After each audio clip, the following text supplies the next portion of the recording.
Selamat datang lagi di Santuy Story, channel tempat lo bisa dengerin cerita-cerita sejarah, misteri, dan fakta unik, tapi tetap dengan gaya yang santuy, chill, dan gak bikin ngantuk. Hari ini, kita bakal bahas satu tokoh yang gokil banget.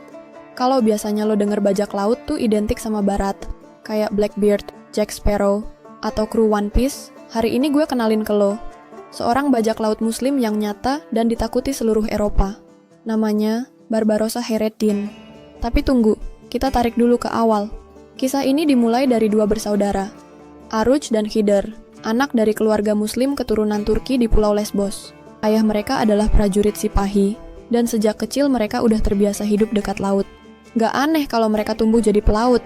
Awalnya mereka berdagang, tapi gara-gara Eropa waktu itu sering nyerang kapal muslim dan menjadikan banyak orang sebagai budak, Aruj dan Khider banting setir, jadi pembajak.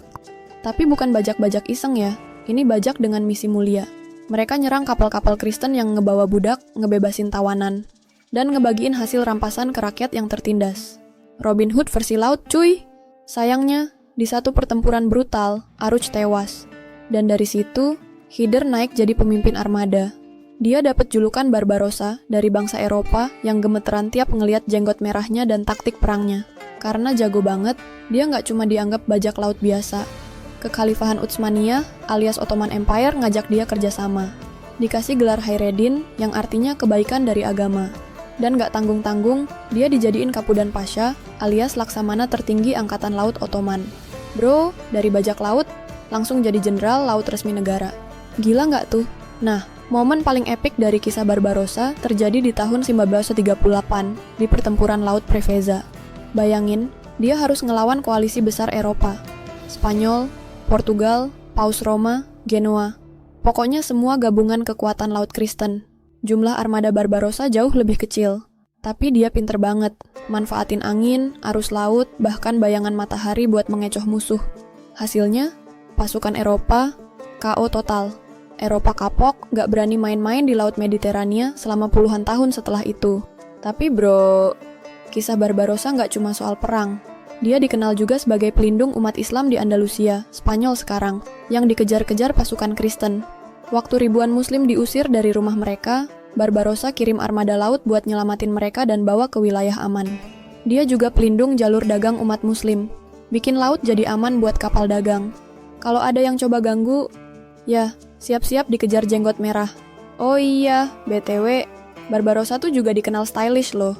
Pakaian khasnya, jubah panjang, ikat kepala khas Ottoman, dan senjata emas. Doi nggak cuman kuat, tapi juga karismatik, bikin musuh segan, bikin pasukannya loyal. Di masa tuanya, Barbarossa pensiun dengan tenang di Istanbul. Dia wafat tahun 1946, dan sampai sekarang, makamnya masih dijaga rapi. Uniknya, tiap angkatan laut Turki mau berangkat berlayar, mereka suka berhenti dulu di makam Barbarossa, kayak mau minta restu dari sang legenda laut. Nah bro, dari kisah ini kita bisa ambil pelajaran, bajak laut gak selalu jahat. Kadang, mereka lahir karena keadaan. Dan ketika mereka punya prinsip keberanian dan tujuan, mereka bisa jadi pahlawan. Barbarossa bukan cuma momok buat Eropa, tapi pelindung umat, jenderal laut, dan simbol keberanian. Legenda yang jenggotnya merah, tapi hatinya emas. Kalau lo suka cerita-cerita sejarah kayak gini, jangan lupa klik like, share ke temen lo yang doyan sejarah. Dan tentu aja, subscribe, karena di episode berikutnya, kita bakal bongkar kisah bajak laut muslim lainnya, yang katanya bisa ngilang di tengah laut. Serius lo? Ada tuh? Stay tuned bro, di Santuy Story.